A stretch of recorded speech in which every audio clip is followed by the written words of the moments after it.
Hey everyone, it's Michael. Every second week, maybe even more frequently than that, we're going to be talking about what we call nerd news. Nerd news is stuff that we find interesting, but, hopefully you find it interesting as well. It's junk that we find around the internet that is either serious or it could be just a little bit funny. And we want to talk about it. Today's episode was recorded on the 27th of November. We're calling this episode 3. Hope you enjoy.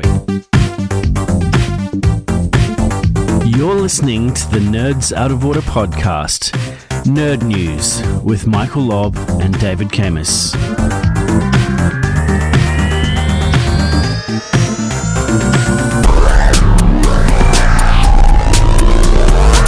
Nerds Out of Order is a podcast brought to you by two tech professionals and longtime friends, Michael Lobb and David Camus. Both have worked in various technical careers and have switched to running and owning businesses, taking them out of their little fish ponds into oceans of sharks. David, he runs One Bright Cloud and has a view towards a future where AI is commonplace and autonomous vehicles run around providing transportation to your location with the smallest energy footprint. And Michael runs TeamScale, whose mission is to reduce the risk in software development projects, probably similar to the ones that I'm trying to implement with the AI. But he's allowing the visionary founders and talented developers to deliver amazing software on time and on budget. From time to time, we'll be joined by guests ranging from business to technologists and every role around that. We challenge our own perspectives and try to see things from each other's perspective. You don't need to agree, as we often don't agree with each other. But after listening to this podcast, you will definitely have an idea about the subjects we're talking about. So speaking of those subjects, the first topic, you've got an idea. What have we got for us today? Well, the first one off the rank today is Chernobyl. Now, I don't know if you've seen some of the news articles going around, but Chernobyl's control room is going to be open for tourists to have a little squint around at what it was like however many years ago. What are your thoughts on that, first of all? Well, I imagine there'll be a lot of radiation. I heard that they're only going to let you in for 5 minutes at a time before you have to get the hell out. I've actually been to a nuclear power plant, and it's not often that you get to go inside one of these things, but this power plant was decommissioned before it went live, so you can actually walk through the entire reactor. But the real gem was walking into the control room where it was all 1970s, I think, technology, and there's still the computer had a dot matrix printer, not a screen. There were hand phones with spiral cords on them, just switches and buttons all over the place. That control room is amazing. What was even more incredible about that control room is the number of manuals that were in place to run that control room. So one wall was covered in ring binders full of paperwork to have where they had all of the processes for running that nuclear power plant. Now that's pretty cool. Obviously, if you tried to rebuild a nuclear power plant now, you would have computers controlling most of that. There wouldn't be any buttons all over the walls, and you'd probably have those manuals in some sort of internal documentation system. But just looking at all of these buttons and who must have wired those up, I wouldn't mind seeing Chernobyl's one, but I don't know if I'd go that close to it. What about you? Well, I have to say Chernobyl has been on one of my bucket lists, but actually going into... Hang on, one of your bucket lists. How many bucket lists have you got? I have a number of bucket lists, each on different continents. For each personality. Each different personality I have. But Chernobyl's one actually took most of the brunt of the explosion, if I remember right. And to be able to go in that, even for 5 minutes, would raise my hairs on my arms, if not singe my hairs on my arms. But it would, as you say, it would be very interesting to see it. And I don't know what nuclear reactor control rooms are like nowadays. would be interesting to get someone on the show to actually tell us what it's Do like. You know anyone? No, but I'm sure I know of somebody who knows of somebody to get into here. Oh, if you're listening and you run a nuclear reactor and you want to show us around, give me an email. That would be even better if we could go there and have a look around a live one. We don't have any in Australia, so we'd have to pop across to Asia. So, but yeah, I would be very interested in going across. I know that a number of the areas around Chernobyl are still well and truly off limits, and they're closed to all public. But you can wander around the old town and the old playgrounds and the school, and you can even go into the fairground that was there at the time, because everything has literally been left as it was when they removed everybody. But I think if I was asked, I would probably do it. If you had the chance, you would do it. If someone gave me the chance and they asked me and I was around Russia, I would probably do it. Yes. I think I would, just for the sake of saying I've been there and done that. Well, let's book this time in for the next year where we can do this podcast directly from Chernobyl. Whoa. Doing the podcast from Chernobyl. I'll do it. I'm sure you'll get better internet than you do it where you live. I'd rather not stay there for half an hour and get the acute sickness that you can get from radiation. But anyway, you're not interested? I would. I'd like to play it safe occasionally, but I'd probably end up doing it just because maybe to do with drinking too much vodka one night and making a bet with someone and just doing it anyway. So I'd rather you didn't make a bet. And actually, I'll give you the vodka if we did a bet. You'd probably be the one giving me the vodka. I'll supply the Russian vodka. I've got another topic, and this is a really big one in the news right now, and maybe you can use this to get to Chernobyl. What do you think about the Cybertruck? Oh, no. Elon Musk's beautiful little four-wheel drive truck. That is a disaster waiting to happen. I don't know. I was looking at it the other day, $150 down payment, around about 50K Australian to purchase. That's the first model. The biggest model is about 60K US. Oh, and I think it's got two motors, one on each axle, and I think it does 0 to 60 in 3 seconds. Oh, I did hear they were trying to get a motor on each axle. It actually interests me. I look at it and I think, yuck. I don't know if the design of it is exactly what I would want to. The seats don't look particularly comfortable either. And for me, who's an avid four-wheel driver, and you know me, I'm always down the beach somewhere in my four-wheel drive. Trying to dig it out? No, I don't get bogged. I don't know what the wading capability of one of these beasts would be, especially if you've got that much battery power underneath your seat and you're underwater. It would make me think a few times. Well, for people like you who goes out four-wheel driving and camping a lot, there's actually a photo or a video on the Cybertruck website where they have a tent attached to the tray and a barbecue stuck to the side of it and a bunch of camping gear around it. It looks like it could actually do the job in terms of, let's go camping, but I'm sure there's no charging stations on Bribey. Yep, that's a very good point. So then we have to think of the range. Now, I believe it was a tad under 500 kilometre range.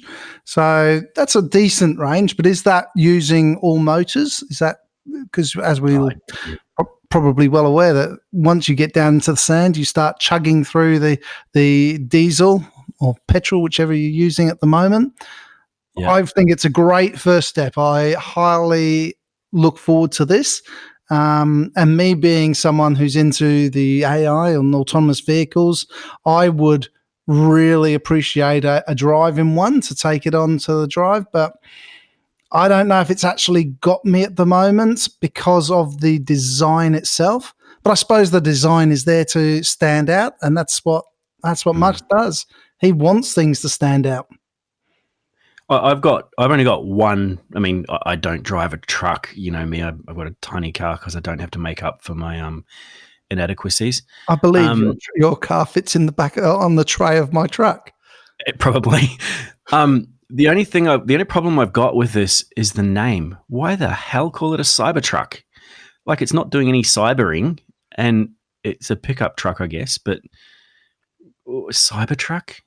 Well, maybe we can do cyber attacks with it. With that bulletproof windows, they've got these wonderful bulletproof windows. Except when you need them when you're out 4-wheel driving. I need those all the time while I'm 4-wheel driving. You have to try and get away from the police somehow. No, did I say that online? No, it's an incredibly tough looking beast. But would I have it? No, I don't think so. I don't think I'm quite with Musk on this one. I really like some of the vehicles that are coming up, but I don't know if this is one of mine. Do you think that it will meet the requirements of the people who are actually going to, or who it's designed for, i.e. tradies and people like that who have got, I guess, requirements to keep all their tools on the back, they're carting around trailers, they're carting around all their gear.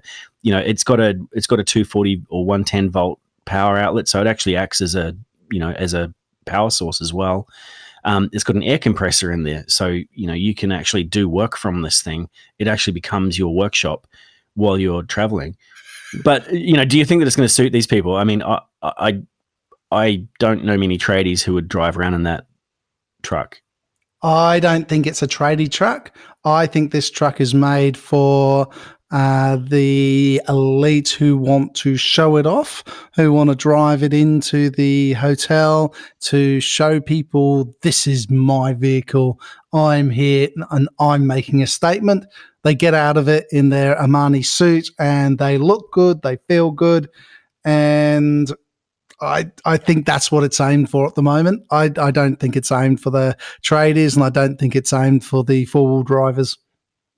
What do you think it has to do to get back down to, or back up to meet the expectations of four-wheel drivers and tradies? For four-wheel drivers, I think it needs to really be able to prove itself. They're talking about a 6-ton towing rating. Well, to have a 6-ton towing rating, the weight of it would be humongous. I'd have to have a look at that, because over here, the maximum I think we have batteries though. Like, it'd be all batteries, so yeah, of course it's going to weigh a lot. Therefore, when it gets onto the beach, it's going to sink a lot. But for traders, let's look at traders. That tray. But is it a real tray? Is it a cargo bed that you can put your tools in, throw your paints in? Can you imagine throwing a tin of paint in this beautiful beast? Because I can't imagine it. Look, there's something online where you can actually purchase a tray for it now already. But they would have to do a fair bit of work for a tradie to take it on. It isn't. Maybe I'm wrong. I'd like to know about from the listeners. What do you think about the Cybertruck? Is it what you're looking for? And if so, what do you do? I've got to say one thing. I would have it parked in my drive, and I would pull the barbecue out. Of course you would. I'm going to pull that barbecue out, and I'm going to cook a decent barbecue on the back of it, and I'm going to have some prawns, and we'll have some fun. But you probably won't be able to drive it anywhere because, as you've probably got no charging stations where you live either. No, I don't have a charging station out here. You're right. Okay. Anyway, what's your next topic, David? I am going to move on to a topic that you actually enjoy, and that's photography.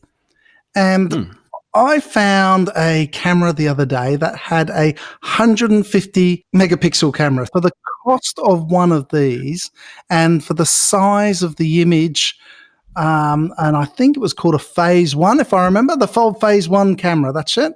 What do you think about it? I think what you're talking about is the Phase 1 IQ4, I think, is the new one that they've just released. So Phase 1 is a set of medium format cameras that have a bunch of backs that you can choose, anything from 150 down to, I think, 40 megapixels. The beauty of these things is not in the not in the size or the number of pixels. It's in the depth of the pixels. So they actually, I think that they record up to 11 stops of light, which means that when you're doing manipulation of those photos or you're trying to edit them, imagine when you're working in film, you'd burn and you'd dodge all over the place, and the film actually reacts differently or different kinds of film reacts differently because you can actually see a lot more in analog film, whereas digital sensors have, especially in your consumer brands, probably only record about 3 stops of light. So it's really difficult to bring out shadows or bring down highlights. With the phase ones being medium format, the sensors have pixels that are bigger than your consumer brand cameras. So what you're getting is a much clearer and less interpolated image that you can use to shoot amazing photos with. You can see the difference if you want to see the difference. If you're shooting just Instagram photos, selfies, don't waste your money. If you're shooting for the Rolling Stone. So for my Instagram photos of when I'm taking selfies of me and my little autonomous pods, I'm not going to be using one of these? Unless you're Annie Leibovitz shooting for Vanity Fair, I would not recommend using one of these. Do you think Vanity Fair are going to be looking for me? Maybe, you never know. I used to have phase one with I think a 60 megapixel back, and the difference between that and my Nikon D4S was pretty dramatic. Not just in file size and the size of the photo, but what you could do with it after you were bringing it out of RAW. When you take a photo on a relatively high-end camera, it records it as a RAW file, which records the light that's hitting the sensor so that you can interpret that afterwards or develop that film afterwards, if you want to speak in analog terms. Yeah, so the fact that you can bring so much more out of these when you're developing those raw images is huge, because you can actually do a lot more with them. I always go by the ethos that the best camera is the one that you've got with you, and if you see a beautiful sunrise, you're not going to capture that any differently, within reason, on a 150 megapixel back on a medium format camera than you are on your iPhone, if you're not doing that as a professional and with the skills of being able to use that camera. Let me ask you a question. You keep calling it a medium format camera. Is there a high format camera even better than this? So you've got 35 millimeter. You see, you're talking to someone who remembers a lot of 24 and 36 and even 12 shot 35 millimeter films. So you take your professional or your prosumer brand name camera, like a Nikon or a Sony or a Canon, they'll have a 35 millimeter sensor in it, or the equivalent of a 35 millimeter sensor. When you put a 50 millimeter lens on there, it should kind of be, in proportion. You've got the next down from that, which is, or I wouldn't say down because some of them are actually really good. So, I mean, you'd consider 4 inches by 5 inches to be large format. 35 millimeters is obviously your standard full frame. And then anything in between 35 millimeter and large format is considered medium format. And if anybody out there doesn't believe that Michael has a passion for photography, just listen to him go, "Oh God, that's used up our entire 30 minutes." That would not surprise me. So just to be clear, have you got any feedback on that? Would you use 150 megapixel back on your $16,000 phase one camera? Would I do it? First of all, I don't think I'd ever have a phase one. Now, here's a question. Not a question. I love taking photography. I do a lot of underwater photography. I'm a wannabe photographer. I would love to take some more and have time to actually put into it, and then to be able to try and sell my photographs along with 150 million other people who are out there at the moment. But I would enjoy taking some photographs. I'd like to take photos of the sky through binoculars or a telescope. That would be interesting, but that probably would end up as large format, I think. Well, No, what you do is stitch the photos together. So you'd probably set up your camera to take partial photos of sections of the sky and then stitch them all together. And there's actually one, if you look online, there's one that is, I think it's like, it's a ridiculous amount of, it's ridiculous, but it's the night sky, and I think it's something like 2,000 images all stitched together to form a massive, huge image of the night sky in the Nevada desert or something like that. That would be a wonderful photographer who took that. But it takes a lot of care and patience. One of the things that people forget about photography, and sorry to rant on about this, and I'll probably have to cut most of this out later. What they forget is it's not actually about the camera it is a little bit about the camera they're using, but it's actually about light. Photography is about capturing light. You can capture light on any form of material that actually turns light into an image. But when you're talking modern photography, you're actually capturing that light on a digital sensor. So the better that digital sensor, the better you're going to be able to capture that light. I'm not saying everyone should go out and spend $100,000 on a new camera, but a lot of the new medium format cameras are actually really good at capturing light, and that's what we want to do. You don't need to spend a lot of money to do that, but you do need to understand how to use that. Well, as we're talking about wonderful photography, especially night photography, one of my good colleagues, Nolan White, without plugging him, that's nolanbynature.com, he takes a lot of incredible photography and of the night sky and of nature, and nolanbynature.com have got them all up there if you wanted to have a look. Now that we've used up all my time, I have another topic. There is a student in the Philippines has turned poo into bricks to build houses out of. Now, I've also read about another startup in Africa that installs portable toilets into people's homes for free because there's no sanitation there, in order to collect that and turn it into combustible bricks for cooking. Would you build a house made out of shit bricks? Would you have a barbecue with shit bricks? It's a really tough thing to swallow. Don't get. Oh, jeez. Let's not go that far. Okay, first of all, let's go back to the poo brick house. What's brick made out of? Clay. What's clay made out of? It's a mixture of dirt and everything else as it gets compressed. Bricks are just something that is solid, that is enough to get into a mold that's dried and has to be solid enough to be able to take the strength of the construction that's going on it.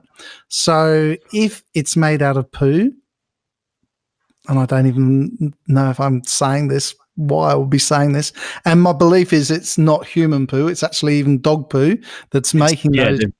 It's from the bricks are from stray dogs. I've got 2 dogs, and I could probably have built an entire castle by now. And that's why I don't have dogs. But they take the dog poo and they mix it with cement. They put it in the molds and they become biobricks. So you've got how biobrick is it? Well, it's still got cement. See, we should just call them cyber bricks. Cyber bricks. And you could use your cyber ute to take them. But yeah, okay. I would say by the time they're dried, they're definitely not smelly. I think you would be able to use those with definitely to build a house, and where you haven't got the capability of large amounts of clay or other brick-like materials, I think you could do it. Now, you were talking about poo barbecues, which is another and this is human poo. And this is in Africa, did you say? I believe it's in Africa. Yeah, I heard it on the I think it might have been Deutsche Welle. Okay, so Africa, they're putting human poo, so they must be putting toilets out, little probably portable toilets into homes that don't have toilets or facilities. They're looking after people from that point of view. They're then taking that excrement and they are turning into some form of combustible brick. So they would have to dry it out completely and it would turn into a little coal, and that coal would then get heated up and you'd cook your steak on it.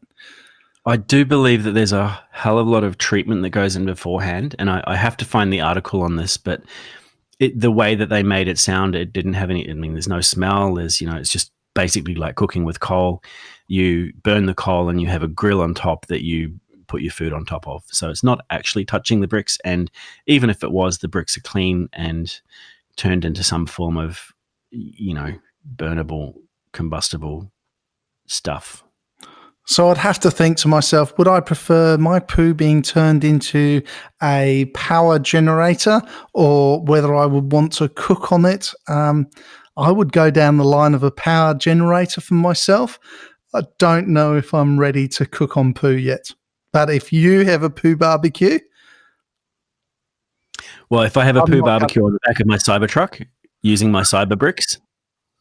I'm not with you. I'm sorry, you're not selling me yet. But hey, I also don't live in areas of the world that don't have adequate sanitation, and I live in a part of the world where I don't have to, where I can afford to pay for energy to operate my stovetop and oven, whether that's in gas or power, and I don't have the same problems that exist in these small towns in Africa. So this may be, I'd fully agree with the putting out of the toilets so that you've got some livable capabilities, and using the excrement for good is good, whichever way you look at it. Okay, just for that, Michael, it's my turn to throw something at you you're not expecting. Go. Google. We love Google. It's our friend. From what I'm hearing in the press now, they are in trouble with their employees again. They have taken a fairly strong line over, what they're calling alleged data security issues. Now, I agree with securing our data issues, but what that seems to have led is a whole load of underlying things have been raised around sexual harassment, climate change issues, and their pressure for different types of contracts, especially military contracts. Where is your head with that one? I probably have a different opinion to all of the other hippies out there, and I've got to admit that sometimes I might be a bit of a utopian. I think that a company has the right, and in most cases the responsibility, to remove people that don't contribute to their ideas and goals. I don't condone what Google does in some cases, but I do agree that it's within their rights to fire employees who are not following their standards. Companies are in business to make money, and Google is making a shitload of money.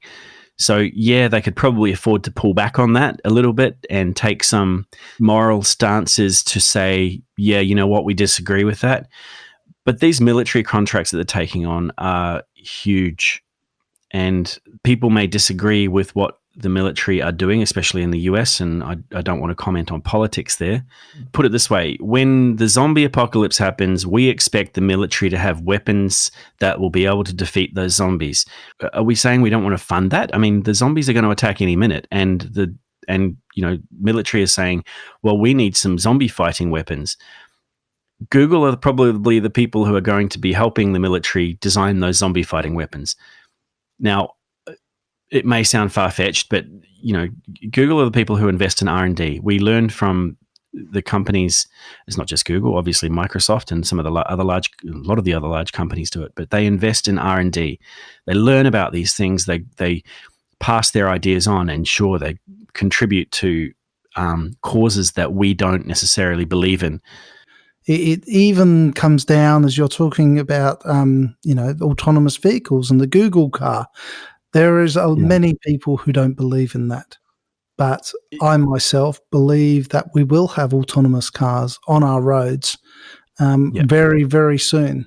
And who's going to drive that R&D? It's going to be military use. That all of the autonomous vehicles at the beginning were R&D through military use. It was the military funding that started. And people don't agree with that.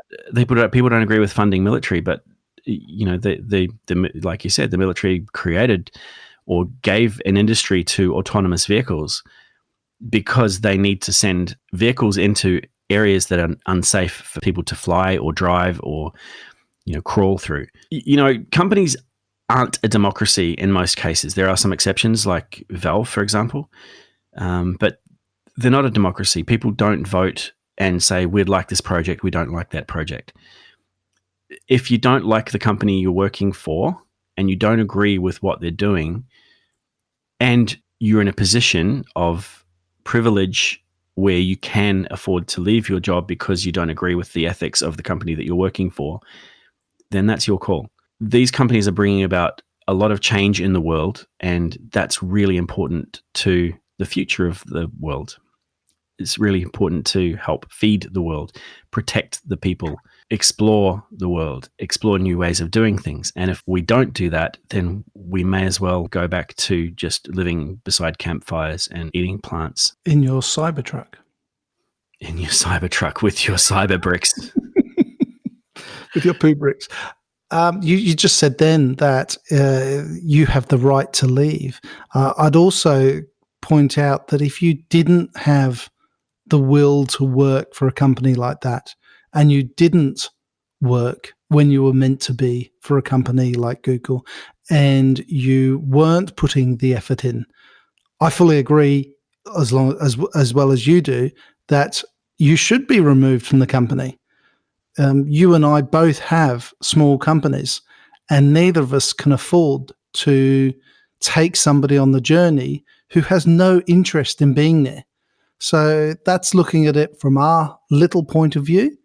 I look at it from a larger point of view, such as Google, Microsoft. If you're there to cause hassle and not to work, and you don't agree with what we're doing, or they're doing in their case, then I'm going to show you the door, which is exactly what they've done.